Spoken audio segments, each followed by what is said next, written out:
I didn't want to be around people. I didn't want to be asked questions. I didn't want to deal with crowds and having to talk to people. I just wanted more of isolation, relaxing, not having to worry about something, and try and, you know, bring my heart rate down from where it was for 7 straight months to bring it back to a normal, you know, steady beat. When they had the party, I spent the majority of the time of the party in my room. Like, they'd say, so-and-so's here. I said, all right, I'll come down and say hi. I'd say hi, you know, stand around, talk for a little bit, went back up to my room. Like, I really just didn't want to deal with people at the time. Did you take any flack for that?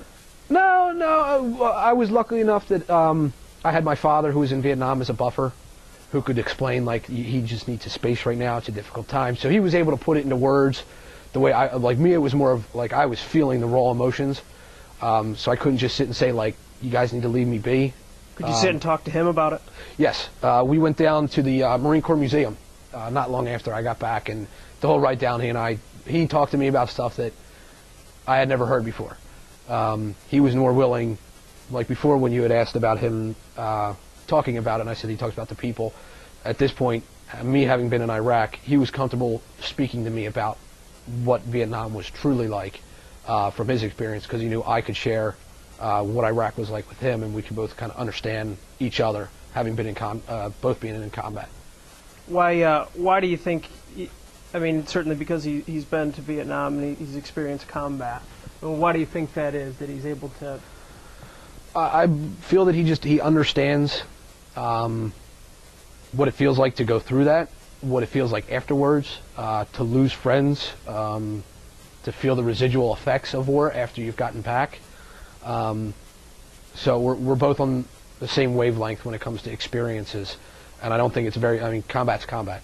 Whether you're in Vietnam or whether you're in Iraq or Afghanistan, it may be different, but in the end, someone's shooting at you, there are people being killed. Is there a feeling that you wouldn't be judged on your actions because you know what it would be like to be in that position? I think that's a big part of it. And if you know someone's experienced the same thing, it's much easier to talk to them about it because they have a frame of reference to go off of. Whereas if you're explaining it to someone who's never been there, never done it, there's no reference to pull, like, about combat or Iraq. Like, if somebody's never been to combat or the Middle East, like to Iraq, there's no reference point there. It's only what you've seen on television. So it's very difficult to relate to somebody and have a conversation about it. You got back in April 2007.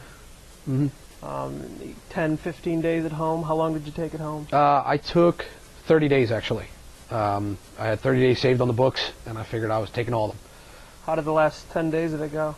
By the last 10 days, I had calmed down. I had gotten used to things a little bit more. I was still a little high-strung, but I was definitely in a better place than I was when I first got home. I went down to Florida, visited my buddy, my brother down there. Spent some time with him, did the Disney World thing, so it was good. I couldn't do fireworks. Fireworks freaked me out. But I definitely had mellowed out a lot more from when I first gotten home, where I was on edge all the time, to being a lot more calm compared to when I first got home. Back to California? Back to Camp Pendleton and back into the swing of things, back to work. I actually moved from the journalism portion to the community relations aspect, where I was setting up events with Marines in them. By choice? That's actually where I wanted to work, but I was picked to work there, so it really worked out. I would set up events with the Chargers, the Padres. I set one up with the UFC to have Marine support there. So that was my job, and for the most part, for the next, I would say, about 7 or 8 months, I worked in that office. Were you able to put the previous deployment behind you completely during that period of time? Did you drift back? I don't think you ever put it fully behind you. To a certain extent, you have to, because you got to get the job done. But it's always in your mind. It's always there. And especially when you're surrounded by Marines and you're working with Marines, and the guys who had been there before, you talk about it. You talk about, and most of the time you focus on the funny things that happen. Sure. So you really can't put it in on the back burner, but you just, go around your day-to-day, duties and just get the job done. How did you end up being deployed the second time? Volunteer? Well, I actually got pulled 2 2 months early. This one I found out a week and a half before my deployment that I was deploying, because the regiment that was out there had about 6 combat correspondents working for the regiment at various battalions, and none of them had deployed before. So they brought me out early because of the experiences I had to come out and train them. So that was basically, I got put into an editor's role, but I would go from battalion to battalion and show these kids, like, how this is how I wore my gear, this is how I would... this is in training in Pendleton now? No, this is okay. when I found it a week before, and same thing, shipped right over. But you're performing this training in theater? In theater, yes. I'd go out and go on a patrol with them and say, you know, this is how you got to do this is how you got to gain their trust, these are the types of things you need to do. Just shared my experiences from my first deployment, which a lot of them weren't applicable because the violence had quelled so much. A real difference you could feel? There was same region first. I was back in Fallujah. Mm-hmm. When I landed at Al Assad Air Base, I didn't have a rifle, and they told me I would be convoying from Al Assad to Fallujah through the city without a rifle. At first, I flat out refused. I told them that there was no way I was getting on that convoy without a rifle. There's no chance. And then when they gave our convoy brief, the convoy commander said we need to be on our toes. This was at the very end of May. He said we've had 4 significant events this month. I broke out chuckling, and he was pissed. He said, "What's so funny?" I said, "Well, you've had 4 this month. It's the end of the month." I was like, "That's got to be wrong." And he said, "No, we've had 4 this month. It's been a bad month." I'm thinking in my head going, like, last time I was here we were averaging 10 a day. Now 4 over this month was a bad month. So the violence had, and then when we drove through the city, I mean, there was me and one other officer, where there was about 12 of us who followed each other from California into theater, and he was there before, and the 2 of us sat there, and we were amazed by the state of the city. We drove right through the center of Fallujah, where you didn't just drive through there without, a rifle company, and armed to the teeth. Stores were, it was like 10 o'clock at night, stores were open, the curfew was banned, kids were out playing, cars were passing by, and before cars weren't allowed to pass a convoy. I mean, it kind of freaked me out, but it was amazing to see how much development the city had made, how much the infrastructure had been rebuilt, and how far advanced. There were Iraqi police officers on almost every street corner, whereas in 2006 it was almost impossible to get them out of the police station.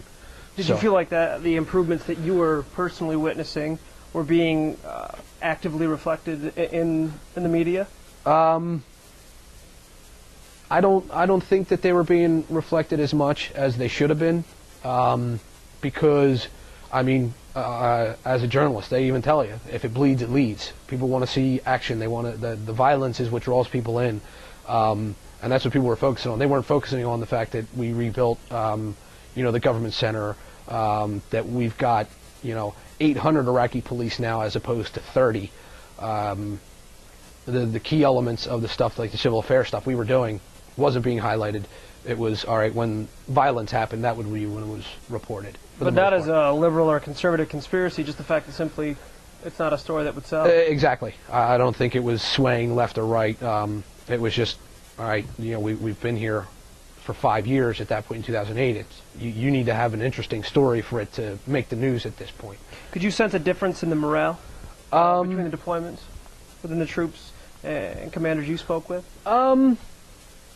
Like, for me, it was a great experience just because it gave meaning to the loss of so many of the Marines within my battalion and other battalions. It gave meaning to success? For me. Yeah. Personally, it was almost... It was a great feeling to see that improvements have been made, that they didn't die and things didn't get any better. It was great to see that there had been improvements, that the streets that they patrolled and that they were killed on have now been paved and cleaned, and there's a school there. Did you think that it was possible when you left? I thought it would be a long road with a lot of work. So March 07, when you're about to leave theater the first time, it was... I mean, is there any concept in your head that this was even possible? You waver back and forth. At times I was like, this place is lost. This is the Wild West, and it's not going to change. And then other times you would see certain things, and it was like, well, maybe they got a shot. Yeah.